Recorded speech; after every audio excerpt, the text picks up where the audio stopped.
Assalamualaikum warahmatullahi ta'ala wabarakatuh. Ila hadratin Nabi Muhammadin sallallahu alaihi wasallam wa kafatil anbiya'i wal mursalin wal malaikatil muqarrabin wa ila a'immatil mujtahidin siyama imamuna syafi'in wa khususan ila sahib hadha kitab wa ila kulli masyayikhina wa kulli masyayikh wa ila jami'il muslimina wal muslimat syai'u lillahi lana wa lahumul fatihah. A'udzu billahi minasy syaithanir rajim. Bismillahirrahmanirrahim. Alhamdulillahi rabbil alamin. Ar-Rahmanir Rahim. Maliki yaumiddin. Iyyaka na'budu wa iyyaka nasta'in. Ihdinas siratal mustaqim. صراط الذين أنعمت عليهم غير المغضوب عليهم ولا الضالين آمين. بسم الله الرحمن الرحيم. الحمد لله رب العالمين والصلاة والسلام على رسولنا سيدنا محمد وعلى آله وصحبه أجمعين. رب اشرح لي صدري ويسر لي أمري واحلل عقدة من لساني يفقه قولي. اللهم افتح علينا حكمتك وانشر علينا من خزائن رحمتك يا أرحم الراحمين. ولا حول ولا قوة إلا بالله العلي العظيم. ولا حول ولا قوة إلا بالله العلي العظيم. ولا حول ولا قوة إلا بالله العلي العظيم. وصلى الله على سيدنا محمد وعلى آله وصحبه وبارك وسلم. والحمدلله رب العالمين. InsyaAllah kita sambung kembali pada muka surat 15 pada baris yang ke 14. Baris ke-14 daripada bawah ke atas. Qala al-musannifu rahimahullahu ta'ala wa nafa'ana bi'ulumihi fid darain. Syahdan. Situ ni. Syahdan apabila balighlah kanak-kanak.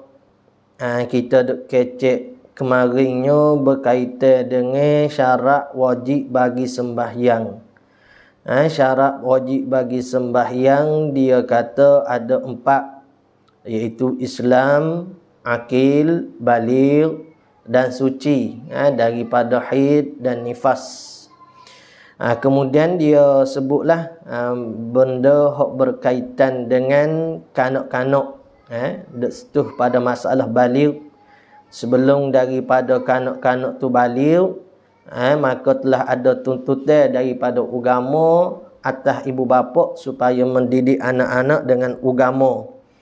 Seperti mana hadis yang didatangkan oleh musannif rahimahullah taala kemarin, muru auladakum bis-salah wa hum sab'ina muru auladakum bis-salah wa hum abna'u sab'in wadribuhum ala tarkiha wa hum abna'u 'ashri wa farriqu bainahum fi madaji'i.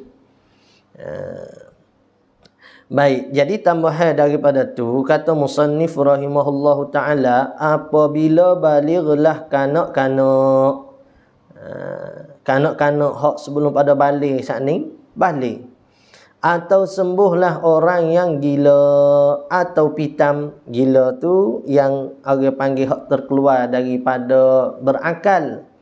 Jadi dia dah kemarin kalau katalah dia tidak berakal maka tak wajib sembahyang. Jadi sekarang ni hilang daripada gila, sembuh, ataupun pitam, atau kafir masuk pada Islam. Tu ni. Atau sucilah perempuan itu daripada haid atau nifas. Bila keadaan begitu, bila baliknya kanak-kanak, sembuhnya daripada gila, syomel daripada gila, pitai, dia masuk Islam balik, masuk Islam orang yang kafir, dahulu daripada keluar waktu, sebelum daripada nak habis waktu. Keluar ni maksud kata nak habis waktu, sekadar perolehnya takbiratul ihram. Katakanlah nak masuknya maghrib saat ni tu. Nak masuk isyak. Ada lagi lah beberapa saat lah kita kata qadar takbiratul ihram ni berapa saat saja. Kita kata 2-3 saat saja. Allahu Akbar. Qadar tu saja ada. Sebelum nak habisnya waktu. Dia duk mari darah haid. Dia duk gila umpamanya. Bila nak habis waktu beberapa saat lagi dah, nya mari siomel segar. Ataupun putus darah haid saat ni. Maka wajiblah mengqada ke sembahyang itu. Wajib qada. Kalau kata sembahyang tu hak jenis boleh dijamuk seperti dia saat ni tu suci daripada haid tu pada waktu isyak. Isyak dia boleh jamuk dengan maghrib. Maka wajib qada ke isyak dan maghrib saat ni. Nak buat dari waktu memang tak ada dah. Dan jika selamat ia daripada suatu bencana yang melintang, yang melintang maksudnya yang kena di atas dia, dan didapatnya sekadar dapat membawa taharah dan sembahyang,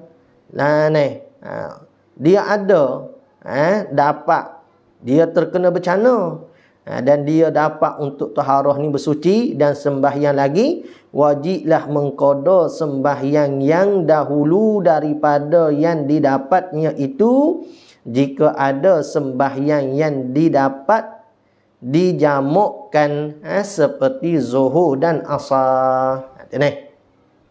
Jadi kalau kata kita selamat waktu asar, maka diqadakan asar dan zuhur. Gitu. Selamat ia daripada suatu bencana ke. Nampak sini macam co tu ni.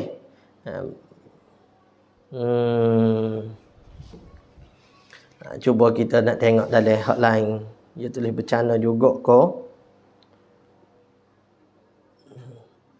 Nak bacaan kalau selamat ia daripada suatu bacaan yang melintang, tak nampak tak masuk dengan masalah lah.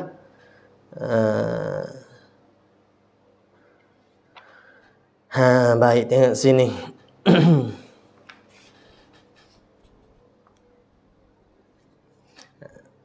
Dia kata maka wajiblah mengqada sembahyang itu dan jika selamat ia daripada suatu bencana yang melintang. Tengok kitab lain pun baca dengan bencana. Begitulah.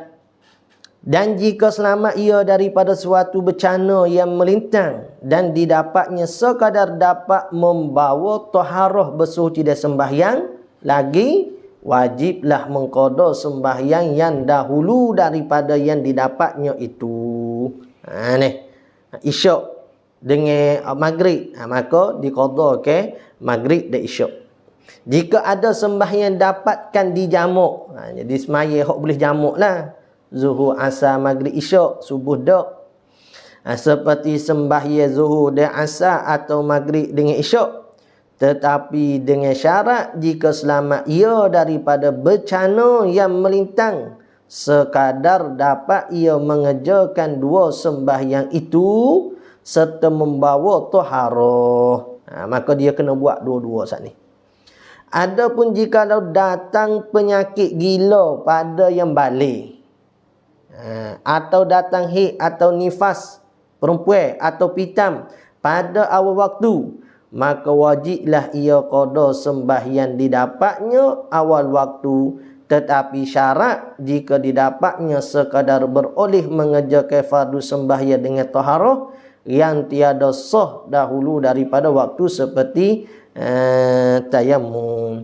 Jadi masalah ni, tu kena faham molek masalah yang nak datang kepada kitanya.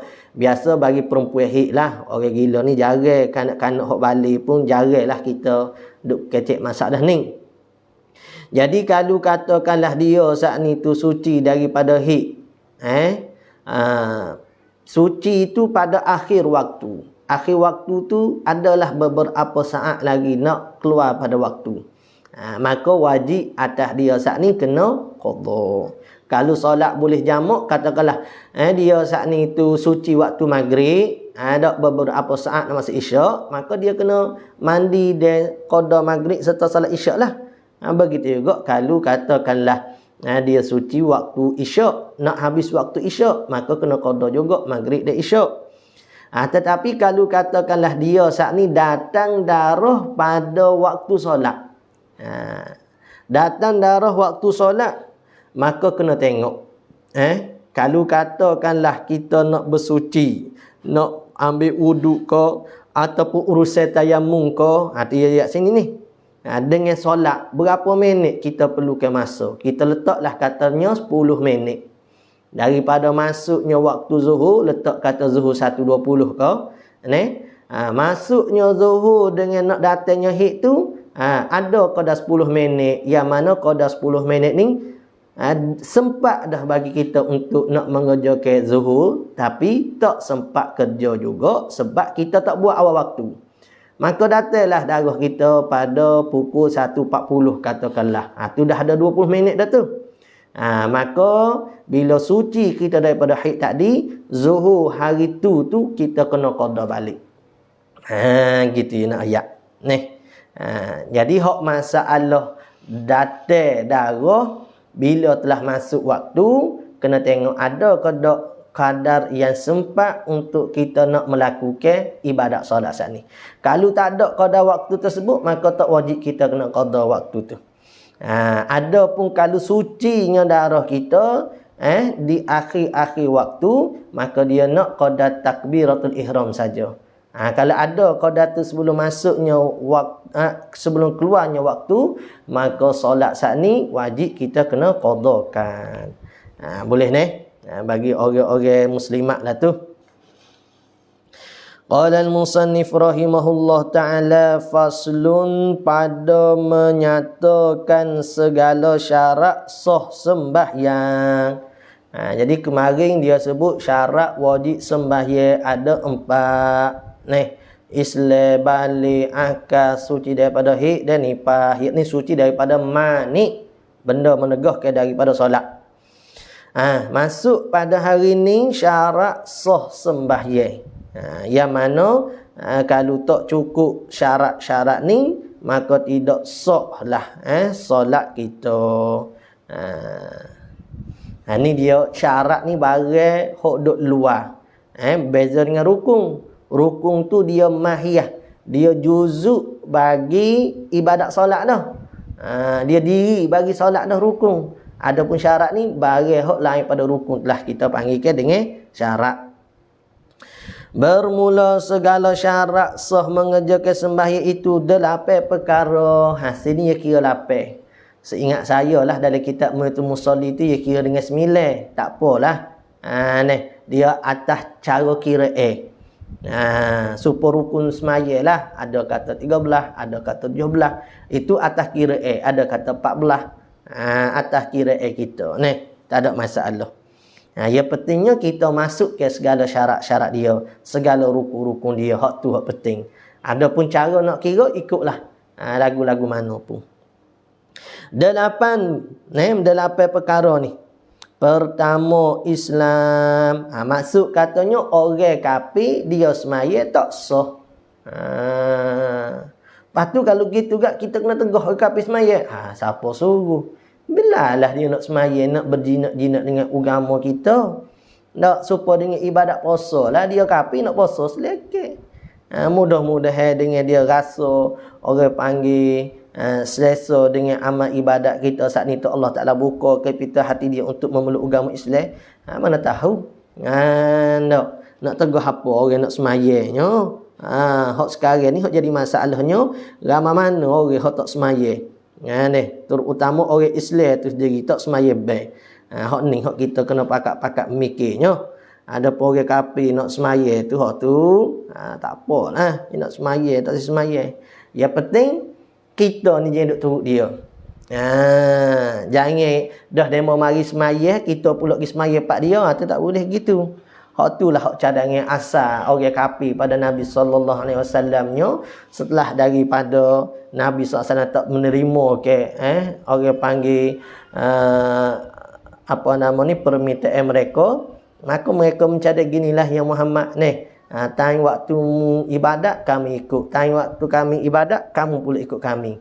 Jadi Allah Ta'ala pun bangkai benar saat ni. Lakum dinukum waliyadin. Agamamu agama aku agama aku.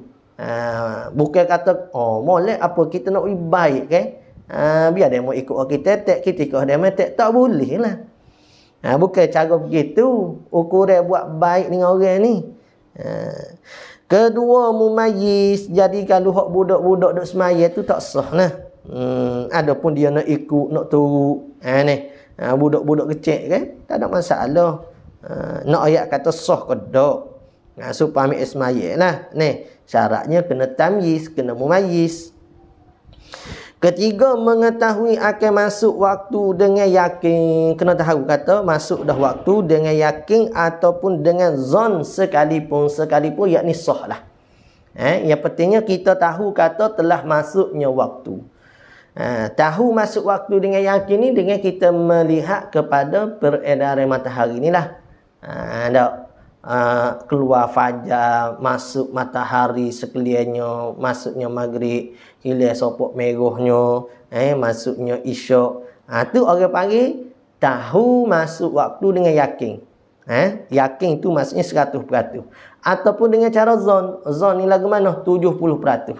70%, 30%. Maksudnya hak kuatnya kata masuk dah. Hak supaya cara kita sekarang ni lah. Duk tengok kau takwing kau, tengok kau je kau, hak tu dia panggil tahu dengan cara zon. Atau dengan zon sekalipun yakni sah, tak ada masalah. Keempat, suci daripada hadas asghar. Hadas asghar ni maksudnya suci daripada hadas kecil. Hadas kecil ni masuk katanya ambil wuduk tu lah. Kita akad ke hadas kecil tu dengan cara berwuduk. Dan akbar, ia kira sekali. Jadi kalau nak kira suku kan, jadi dua dah situ. Hadas asghar satu, suci daripada hadas akbar satu. Tu kata maksudnya atas kira, tak ada masalah nak kira lagu mana pun. Suci daripada hadas asghar dan hadas akbar. Hadas akbar ni maksudnya hak wajib bagi mandi junub. Melainkan pada orang yang tiada beroleh air atau tanah.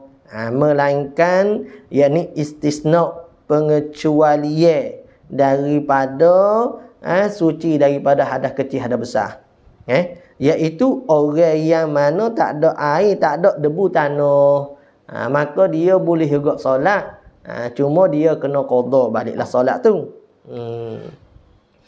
Keenam, arti kata pada orang yang tiada beroleh air atau tanah.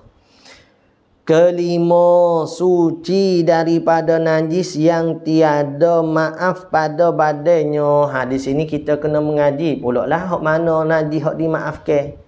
Hak supaya kita dak mengaji dah sebelum pada ni pun ada dah dia sebut sikitnya. Masalah bulu kucing.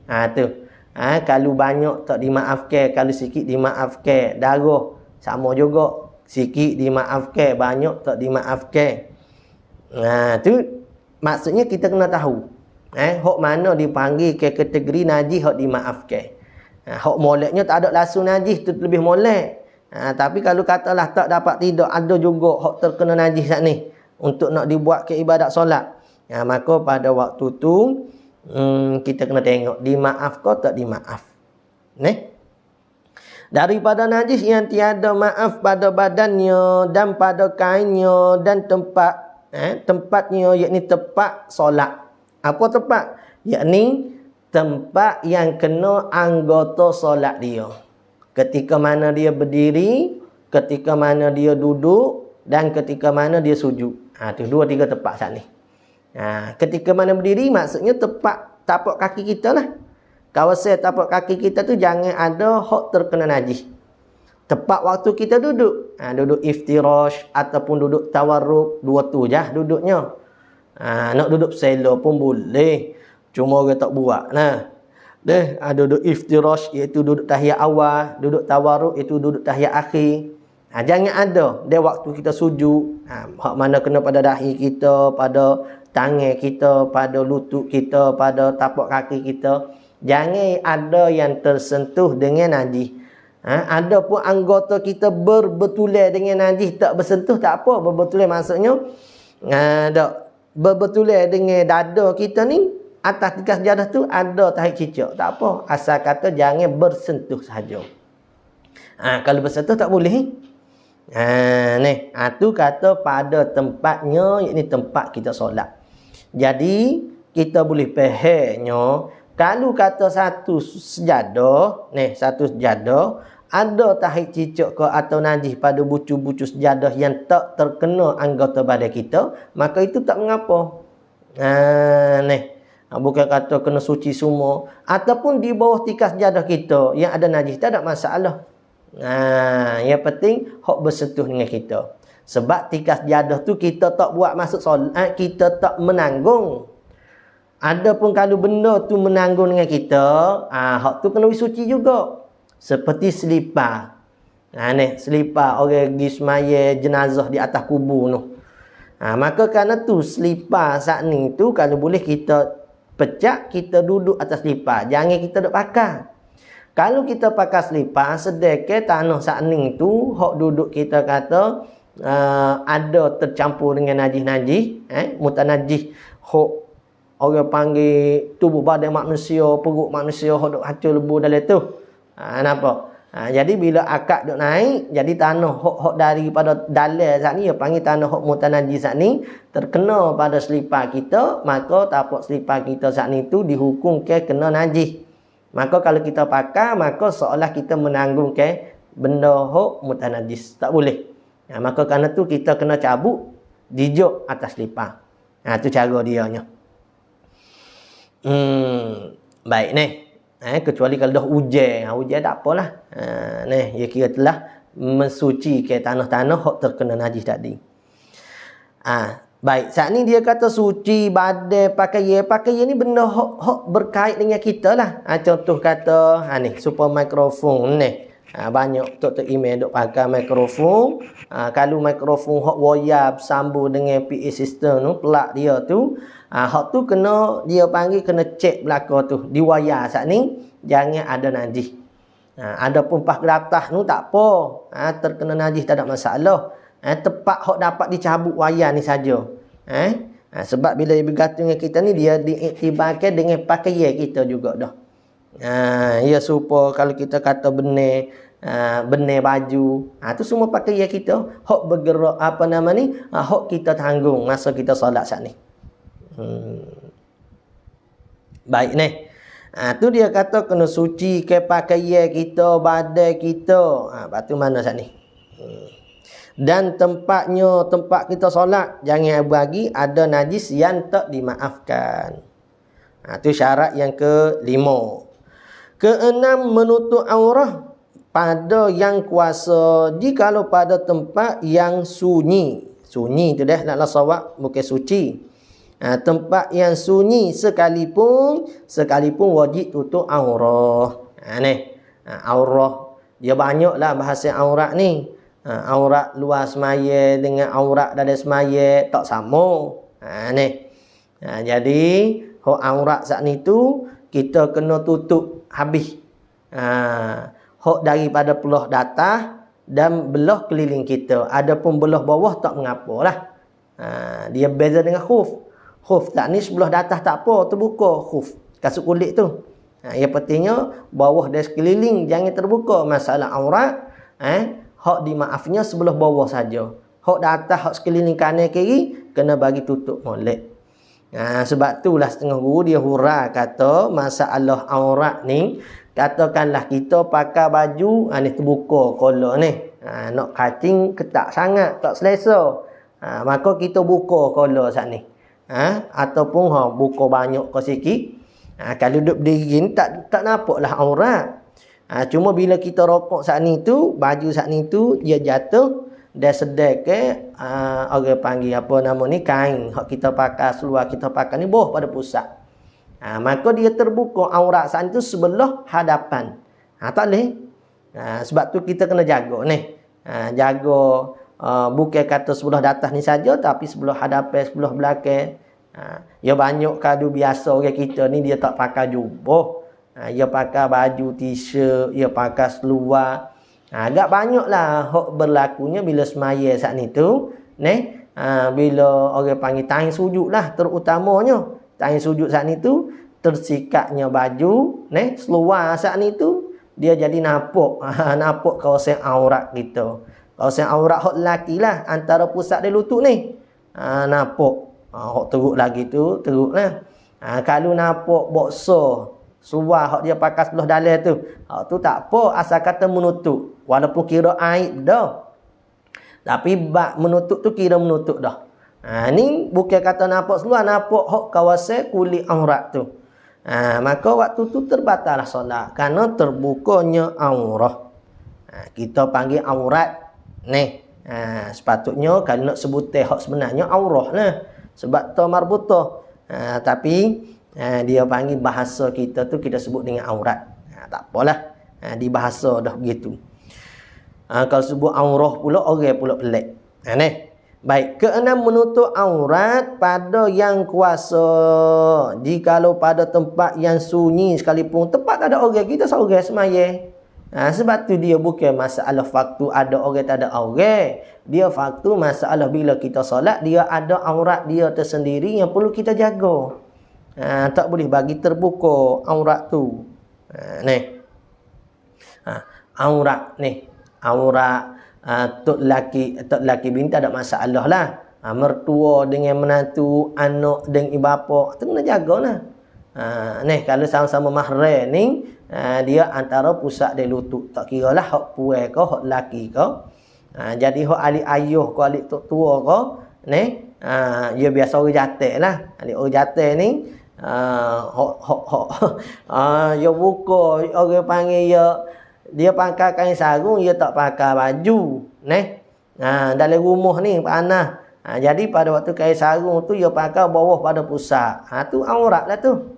Tak boleh. Jadi kalau buka baju sekalipun, kena orang pakai kain sarung kita pakai tu kena atas sikit pada pusat. Nampak? Anak-anak kita hak muda duk pakai boxer, seluar pendek apa semua, kena tegur lah. Boxer tu teruk sangat. Sama boxer ni biasa, seluar pendek biasa, orang-orang remaja. Dia serumah ke, asrama, sebilik ke, dia pakai seluar gitu nampak pohon-pohon apa semua. Nampak ni. Tu aurat ah. Dia tak kira jatuh sama jatuh, dia jatuh sama jatuh pun ada aurat dia. Jatuh dengan perempuan, lain pula aurat dia. Adik-beradik pun ada aurat dia. Hak tu tak adanya tak lelaki dengan bini buka, kata mana pun tak ada masalah. Apa ni? Dia kadang-kadang orang kita ni dia tak faham. Apa nak?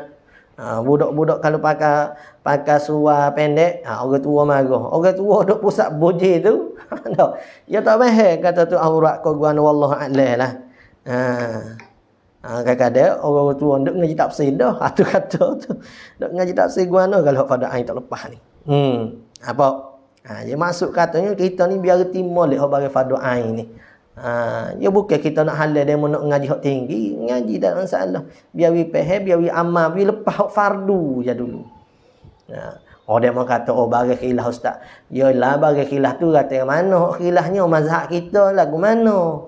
Dia dah ambil hak pendapat lain tu, kalau nak kira pendapat lain enggak. Bakal suara lain sajalah kita pun. Jadi maksud kata kita jaga. Seboleh-boleh ihtiyat kita jaga. Tak. Walaupun benda tu ada berlaku khilaf, tak ada berlaku khilaf pun. Ni kau ngaji kau mudah. Dulu cermat, lah ni tak cermat. Tu bukan cara orang mengaji kau cermat. Kalau ada pendapat kata tak aurat, ada kata aurat, dia kira buat dengan aurat, maka dia tutup. Ni sementara tahu kata ada pendapat kata tak aurat, dia kau buka. Tu ngaji ilmu gapo begitu tu.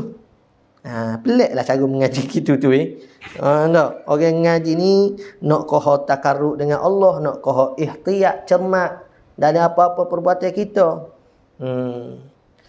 Supaya binatang ada kata boleh makan, ada kata boleh makan. Dah kata tahu ada khilaf gitu, baik kita tak makan, hati lebih cermat. Atau kata maksudnya mengaji membawa pada lebih cermat.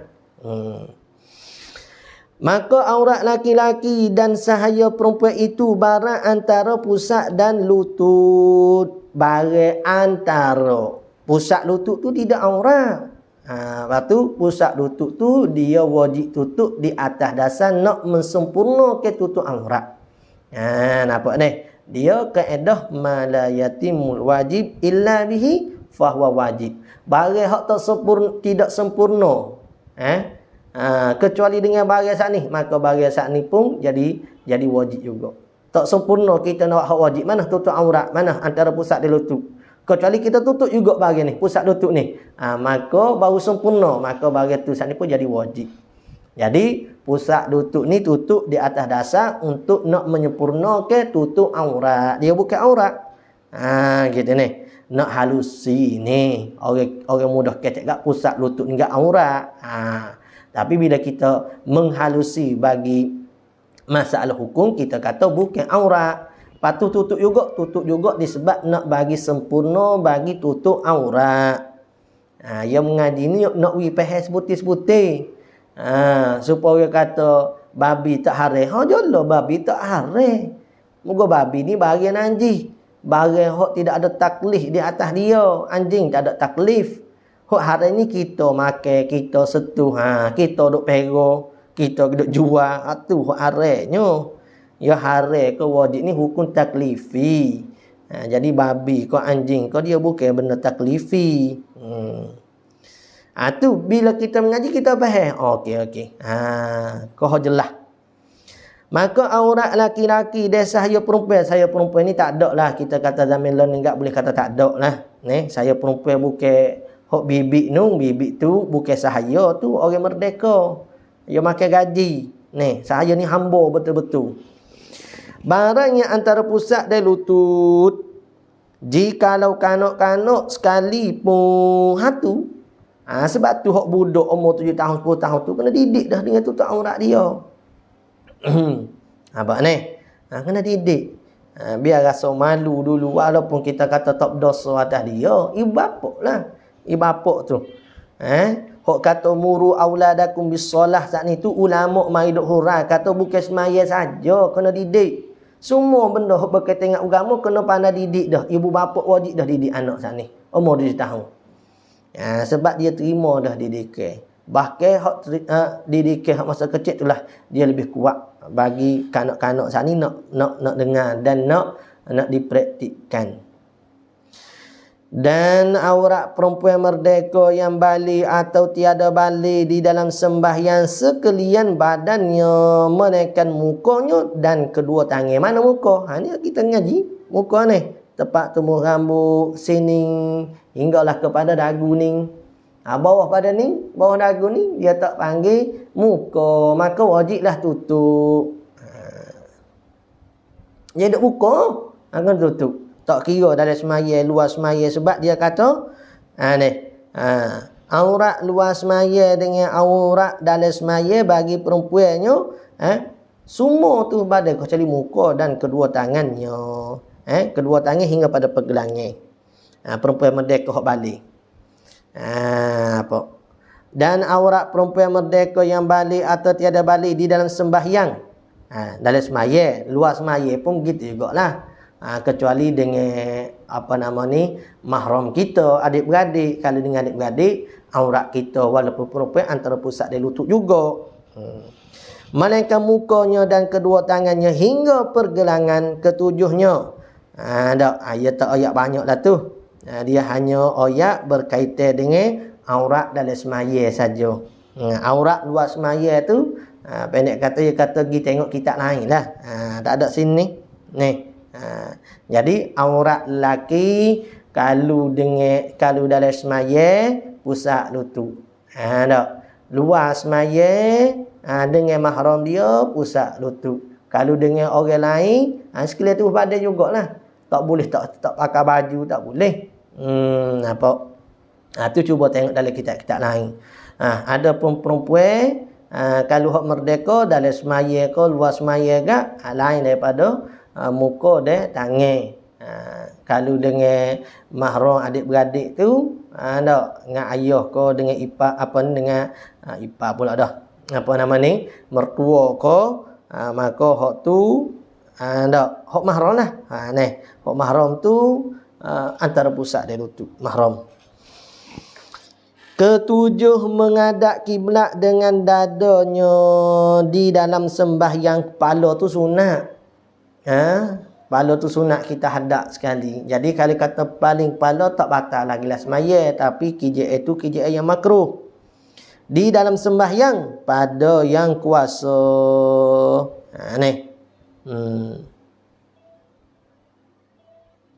Pada yang kuasa daripada permulaan sembahyang datang kesudahannya, maksudnya hingga pada kesudahan. Kena hadap kiblat. Maksudnya dada kita ni hadap kepada arah kiblat.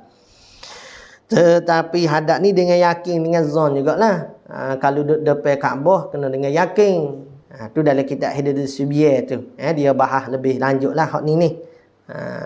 Jadi hak Hidayah Subiya tu pun ada cara oleh hak lebih sedap. Lebih mendalam sikit. Kitab ni ada kelebihan dia juga. Jadi maksudnya bila kita ngaji banyak kitab agak, kita bahas banyaklah. Daripada permulaan sembahyang datang kesudahannya sembahyang, tetapi tiada disyaratkan menghadap kiblat pada sembahyang dalam perang. Ini dia panggil pada waktu syiddatil khauf lah. Tengah orang panggil bersdaging dengan peperangan. Hak tu bergerak banyak pun tak apa. Kena darah pun tak apa. Sebab tengah duk perang. Dalam keadaan semaya lagi. Sangat takut tu panggil syiddatil khauf. Kalau orang panggil, kalau tidak sangat takut tu kena hadap lagi kiblat. Dia panggil salatil khauf. Solat dalam keadaan medan perang, hok mana dalam keadaan bersiap sedia ni, dia ada cara dia sendiri. Hok ni dalam keadaan syiddatil khauf ni bersdagi dengan peperangan dah. Hak tu tak apa, tak ada kiblat pun. Dan sembahyang yang tiada didapat menghadap kiblat sebab penyakit, tak boleh nak hadap kiblat. Orang tak ada nak betul kita nak pergi hadap kiblat ko. Ataupun ikutlah mana-mana situasi kita ni terikat pada terikat pada pokok kayu ko. Dan pada sembahyang orang yang terikat pada kayu, orang jahat lah ni. Orang jahat duk ikat kita. Atau barang sebagainya lah. Ikutlah hok mana-mana keadaan hok kita boleh tasawur ke, kita boleh nampak ke keadaan, kita boleh rupa ke keadaan bagi keuzuran, itu dimaafkanlah. Dan ada pun kalau kata kita saat ni tu duduk dalam penjara orang kafir, tak diketahui mana arah kiblat tu, kita kena ijtihad lah. Ataupun kita dalam hutan kau kena bersungguh cari dalil. Mana kata arah kiblat saat ni. Dan pada sembahyang sunat di dalam safar yang harus, maka harus pada orang yang pergian itu. Orang pergian ni maksudnya orang musafir. Mengerjakan sembahyang sunat di atas kenderaan. Jadi kalau kita duduk atas kenderaan, kita duduk pergi musafir, boleh kita sembahyang sunat tanpa menghadap kepada arah kiblat. Maksudnya apa? Kita menghadap kepada arah tempat kita nak tuju. Walaupun membelakangi kiblat. Tu bagi sembahyang sunat. Atau apa ni? Sarir berjalan di atas kenderaan atau sarir berjalan. Sarir di sini bukan katil lah, maksudnya tempat duduk. Jadi dia nak ayat kata boleh kita dalam keadaan musafir nak sembahyang sunat walaupun tak menghadap kiblat. Tetapi jikalau tiada sukar menghadap kiblat pada yang berkenderaan, maka hendaklah ia menghadap kiblat daripada permulaan sembahyang datang kesudahannya. Maksud kata kalau kata mudah bagi kita nak hadap kiblat, lagi mana mudah? Seperti perjalanan kita saat ni menuju pada arah kiblat. Maka hak tu kena hadap arah kiblat lah. Dia dua ya, sama ada kita hadap arah kiblat ataupun hadap kepada tempat yang kita nak tuju. Kalau supaya kenderaan sekarang ni dia kerusi hak jenis hadap gitu kan. Jadi dia tak menghadap ke arah kiblat pun tak menghadap kepada arah tempat tuju pun tak boleh lah tu. Cuma kalau kita tengok ada buat daurah makhzan gitu, bicara tentang musafir, tuai guru musannif tu hafizallahu taala dia huraikan lebih mendalam sikit, lebih detail. Iaitu pada masalah solat musafir ni hanya bagi orang yang membawa kenderaan. Dia huras itu. Tidak bagi umum orang dak. Cuma kalau kita tengok dalam kitab lain pada kitab ni pun dia tak mengkhususkan bagi hak je bawa kenderaan. Dia sebut secara umum saja. Tapi dalam kitab tu kita tengok dia hurah pada masalah mengkhususkan bagi orang yang membawa kenderaan itu saja.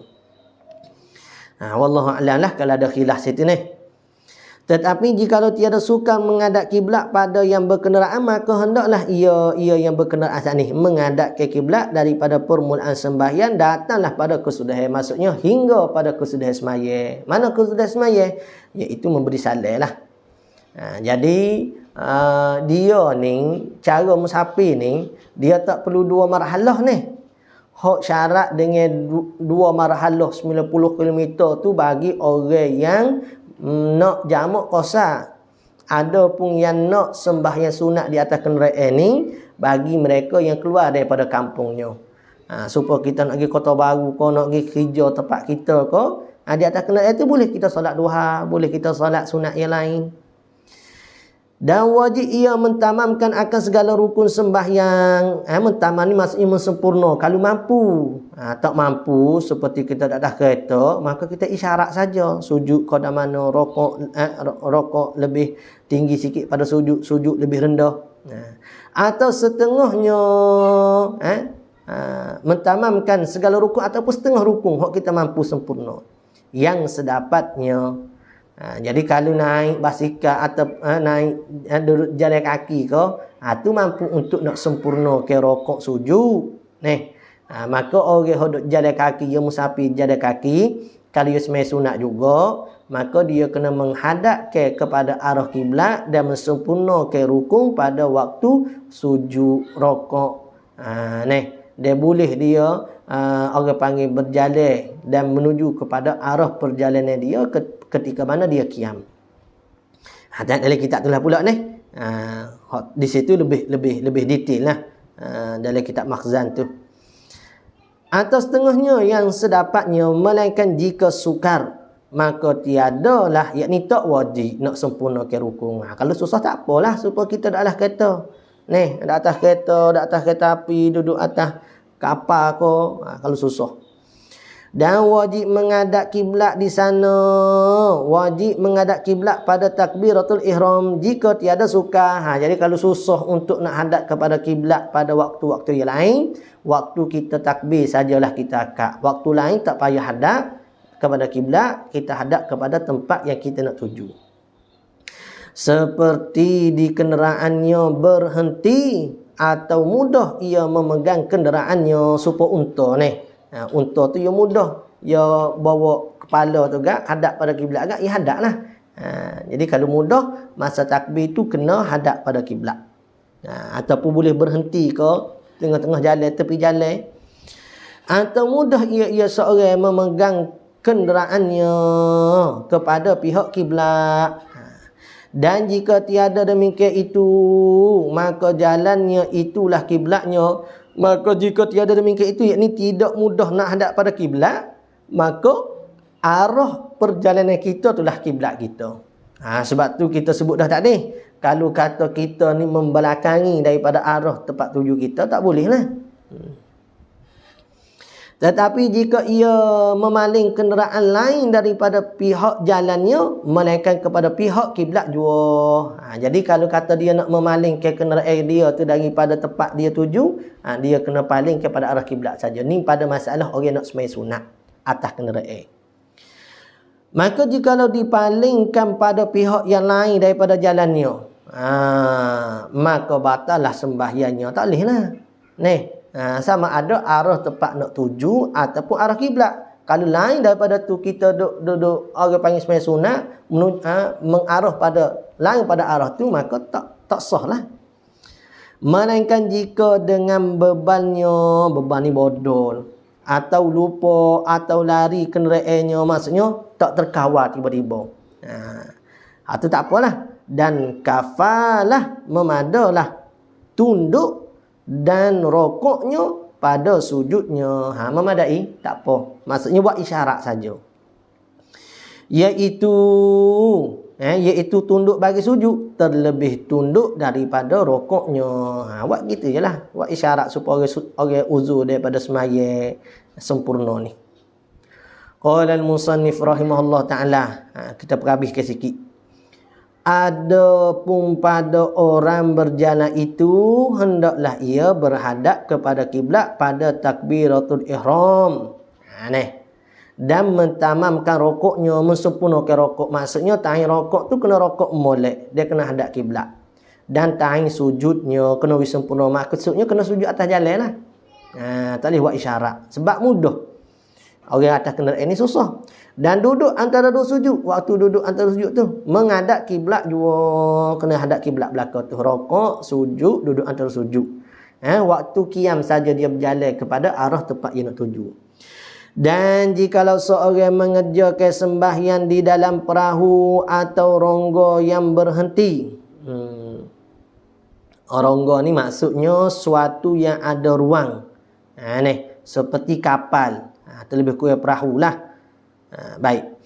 Dan jikalau seorang mengerjakan sembahyang dalam perahu atau rongga yang berhenti, maka wajiblah ia menghadap kiblat. Itu wajib kena hadap kiblat. Dan mentamamkan rokoknya kena sempurna lah, dan sujudnya dan segala rukunnya atau setengahnya jika tiada dapat ia membawa semuanya. Kalau tak boleh nak buat semua, buat setengah lah. Supaya orang panggil naik kenderaan di atas jalan darat jugalah. Tetapi jikalau perahu itu berlayar, maka tiadalah wajib menghadap kiblat pada segala sembahyangnya. Dan mentamamkan segala rukunnya. Mentamam ini sempurna, melainkan pada takbiratul ihram jua, jika tiada sukar seperti pada orang yang kenderaan. Maksudnya hak perahu ni serupa dengan orang hak atas kenderaan darat ni. Hukum dia sama saja. Baik, sesat situ. Tu dia kira macam jumlah muqtaridah sikit lah ni. Supaya maksudnya ada, bukan jumlah muqtaridah, dia kira maksudnya ada huraian sedikit pada masalah menghadap kepada kiblat. Kedelapan, mengetahui bahawa sembahyangnya itu fardu. Dia kena tahu fardu ke sunat ke. Dan mengetahui segala rukunnya semaya, dengan membezakan segala fardunya dan sunatnya. Kena tahu hak mana fardu, hak mana sunat. Akad tangan tu bukan rukun, akad tangan tu sunat. Sunat hai'ah, tidak abad pun kalau tinggal, tak sunat pun sujud sahwi. Habis setengah kita anggap kata akad tangan lah takbirnya. Sedangkan takbir tu orang panggil rukun qauli. Bukan di perbuatan, hak ni sunat jakak. Jadi kita kena beza hak mana rukun, hak mana sunat. Dan jangan ia seorang mengiktikadkan tiap-tiap rukun dengan sunat. Tak boleh. Dia iktikadkan kata Fatihah tu sunat ataupun ucapan Allahu Akbar tu sunat. Tak boleh. Iktikad ni maksudnya pegang. Kalau dia pegang gitu, walaupun dia buat, tak sah semaya saat ni. Dan jika iktikadkannya yang demikian itu, rukun dia iktikad dengan sunat, maka tiada sah sembahyang. Tak sah. Tu maksudnya syarat ke-8 tu mengetahui kaifiat semaya. Supaya wuduk. Wuduk pun syarat dia juga kena tahu kaifiat. Maksudnya ibadat kita hak nak buat di Allah Ta'ala ni, mestilah kita reti lagu mana cara nak ubudiyah kepada Allah Ta'ala. Allah Ta'ala tak suka amalan kita ni kita buat dalam keadaan ikut orang semata-mata, tak sih. Tak ada orang masuk ikut-ikut orang dok, dia mau belajar. Baru jadi apa ni. Tetapi jikalau diiktikadnya barang yang di dalam sembahyang itu sekaliannya fardu, atau diiktikadkan setengahnya fardu dan setengahnya sunat, dengan tiada diingkarinya fardunya itu dengan sunat, maka sahlah sembahyangnya itu. Dia maksud kata ingkari ni, dok nampaknya maksudnya biasa kalau dalam ibarat kitab lain dia panggil dia tak membezakan, biasanya di ibarat gitu. Maksud katanya dia dua masalah. Dia iktikad semua fardu. Akad tangan pun fardu katakanlah. Ataupun dia pegang ada fardu atau sunat tapi tak beza hak mana so. Tapi dia tahu ada fardu ada sunat. Maka pada waktu sahlah sembahyangnya itu. Tapi sah pun serupa dengan masalah wuduk lah. Sah tu bagi orang awam hok tak belajar agama. Adapun orang hok duk mengaji ilmu agama tapi dia tak dapat nak beza ke rukun hok mana sunat, hak tu tidak dimaafkan. Orang hok duk mengaji dah mestilah tidak di atas dia saat itu, dia kena dapat beza ke hok mana rukun hok mana sunat. Habis itu qala al-musannif rahimahullahu taala faslun sifatis solah. Baru nak masuk pada bab masalah sifat sembahyang. Kita berhenti situ lah deh. Wallahu a'lam.